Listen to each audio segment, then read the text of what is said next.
देश की चिंता करना हर एक देशवासी का फर्ज है। आप नहीं करना चाहती हूँ कि देश की चिंता, वो अलग बात है। आप अपनी वॉइस हाई करके दूसरों की लो कर यहाँ पर हीरोइन मत बनिए। ये आपका दर्शक देख के बता सकता है कि ये कितना गलत डिबेट हो रहा है। आप बोलने का मौका नहीं देते हैं, आप मेरे बीच में बोलते हैं, आप अपना फ्रेम करके प्रवचन देते हैं विपक्ष को। आप चुप रहिए और मेरी बात सुनिए। पेट्रोल और डीजल का दाम आपने कहा था, हम बिल्कुल ले आएंगे एक बराबर। पीएम ने भी कहा है। नमस्कार दोस्तों, आज के इस नए डिबेट वीडियो में आपका स्वागत है। दोस्तों, आज के डिबेट में आप मुख्य रूप से कांग्रेस प्रवक्ता सुप्रिया श्रीने साथ ही आज तक एंकर अंजना ओम कश्यप को देखने वाले हैं। दोस्तों, डिबेट में आप हमेशा की तरह ही गोदी एंकर को अपने आका की चापलूसी और जी हजूरी करते हुए देखेंगे। लेकिन दोस्तों, यहाँ पर मजा तब आता है जब कांग्रेसी प्रवक्ता सुप्रिया श्रीने इनके गोदी सवालों का आंकड़ों के साथ मुंह तोड़ जवाब देते हुए पूरी तरह से इनकी बोलती बंद कर देती है। दोस्तों, इस डिबेट में आप ज्यादातर सुप्रिया श्रीने को गोदी मीडिया और गोदी एंकरों को सीधा टारगेट कर एक्सपोज करते हुए देखने वाले हैं। बाकी पूरा वीडियो आप खुद ही देखिए।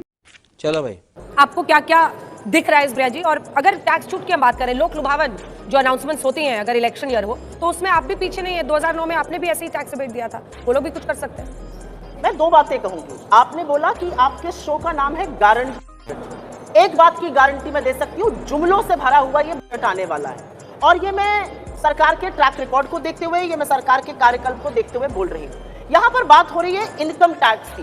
इनकम टैक्स मुश्किल से 2-3-4% लोग इस देश के देते हैं, लेकिन इस देश का सबसे गरीब आदमी भी आटे और दही पर आज जीएसटी दे रहा है। मैं आशा करती हूँ कि गरीबों के लिए कुछ होगा इस देश में। मैं आशा करती हूँ कि एग्रीकल्चर, कृषि, और मैं ये ज्यादा पुरजोर तरीके से बोलना चाहती हूँ, आपके व्यूअर्स के लिए जानना जरूरी है, कृषि से काफी माइग्रेशन मैन्युफैक्चरिंग और सर्विसेज में हुआ। आज के आंकड़े बताते हैं कि मैन्युफैक्चरिंग और सर्विसेज में नौकरियां घट गई हैं और कृषि में ज्यादा लोग गए हैं। मनरेगा में 100 करोड़ पर्संस का जो वर्क बनता है वो बना है। मनरेगा में ऑल टाइम हाई डिमांड है। जनता को आप मूर्ख समझना बंद कर दीजिए। ये दिखाता है कि रूरल इकोनॉमी में कितनी दिक्कतें हैं, कितना पेन है। रूरल डिमांड कम है, कंजम्पशन 7.5% पिछले वर्ष से घटकर ग्रोथ उसकी मात्र 4.4%, और कंजम्पशन हमारी जीडीपी का 2/3 हिस्सा है। सरकार कंजम्पशन के लिए क्या कर रही है? सरकार कंजम्पशन के लिए क्या जीएसटी, क्या बाकी चीजों को देखेगी? ये बात करनी जरूरी है। एग्रीकल्चर की मैं 2 सेकंड बात कर लेती हूँ, उसके बाद आप आगे बढ़ सकते हैं। हम लोग बहुत पीएम किसान योजना, कृषि बात करते हैं। 5 साल में 1 लाख करोड़ रुपए बजट जो एग्रीकल्चर के लिए था, वो सरकार ने सरेंडर कर दिया। Agriculture as a percentage of the Indian budget 4.5% से घटकर 2.5% हो गया पिछले 4 सालों में।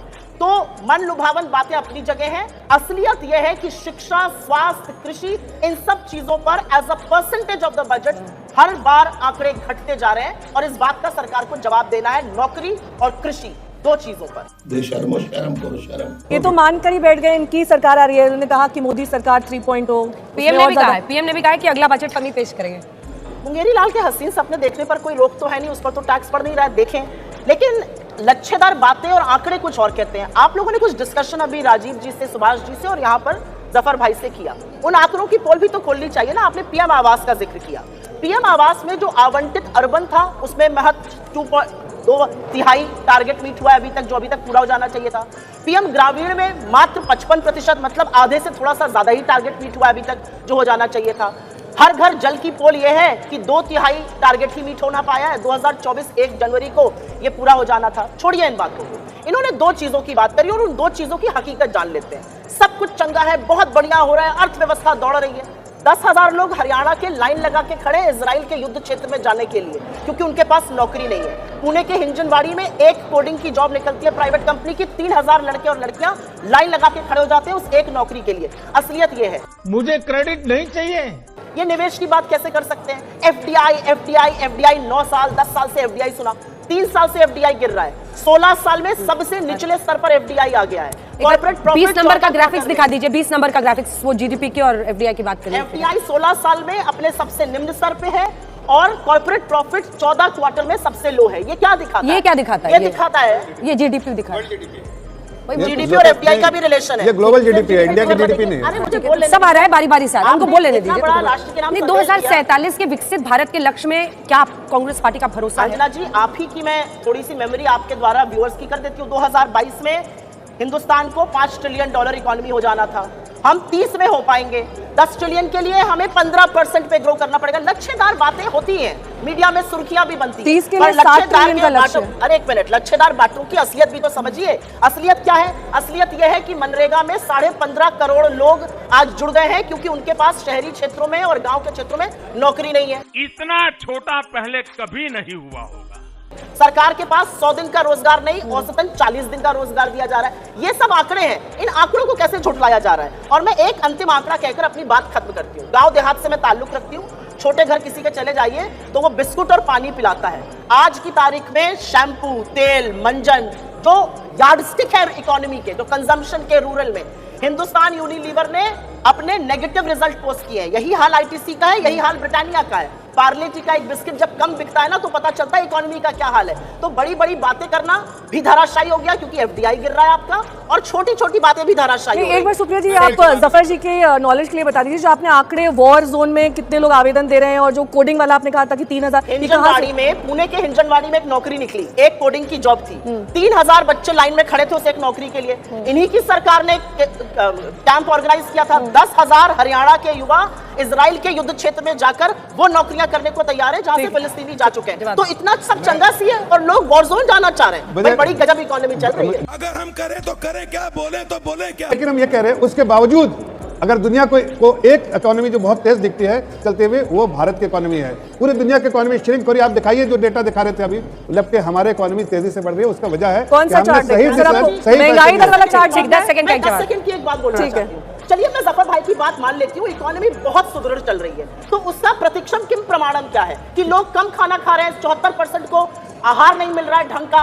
उसका प्रमाण क्या है कि लोग युद्ध जोन में जाने को तैयार है, नौकरियां नहीं है। आपसे मैं पूछती हूँ, आज की तारीख में टेक कंपनीज ने 2,60,000 जॉब एक साल में खत्म किए हैं। 24,000 स्टार्टअप्स ने जॉब्स 10 सेकंड ओवर। हाँ, 10 सेकंड। मैं तो ये कह रहा हूँ, देखिए एक मिनट पहले उनकी बात, पहले डीबीटी आपने रुपए का जिक्र किया, 58 पर मिला था, कहां पहुंचा है? 84 के पास है। तो रुपए का नाम मोदी सरकार को नहीं लेना चाहिए, क्योंकि आने से पहले कहा गया था रुपए और डॉलर का दाम एक कर दूंगा। आप क्रोनोलॉजी समझ लीजिए। पेट्रोल और डीजल पर सबसे ज्यादा, अक्सर मैं आपके बीच में नहीं बोली थी, मुझे भी वही थोड़ा सा आप मुझे दीजिए।